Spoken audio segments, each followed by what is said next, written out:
ભરૂચ જિલ્લાના આમોદ શહેરમાં આવેલ હેરા ઇંગ્લિશ સ્કૂલમાં વાર્ષિક ઉત્સવની શાનદાર ઉજવણી કરવામાં આવી। રોજ હેરા ઇંગ્લિશ સ્કૂલ ખાતે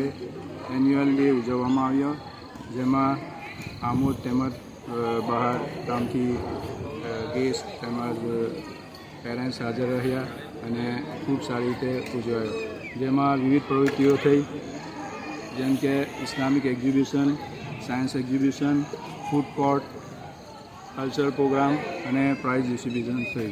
અને આ બધા પ્રોગ્રામ ખૂબ જ સારી રીતે થયા। પેરેન્ટ્સે પણ ખૂબ સારો સહકાર આપ્યો અને શરૂથી લઈને એન્ડ સુધી બધાએ ખૂબ સારી રીતે એન્જોય કર્યો। આ પ્રોગ્રામ રાખવાનો આપણો મકસદ એ હતો કે આપણા જે વિદ્યાર્થીઓ છે તેમાં વિવિધ એક્ટિવિટી, વિવિધ અલગ અલગ વસ્તુઓ, વિવિધ એમનામાં જે ટેલેન્ટ છે તે બહાર આવે અને તે લોકો આગળ પોતાની જિંદગીમાં કામયાબ થાય અને આવી રીતે આ આજનો કાર્યક્રમ લાસ્ટમાં ફિનિશ થયો, જેમાં બધાને એન્જોયમેન્ટ પણ કર્યું અને ઘણી શીખવાની બાબતો પણ થઈ।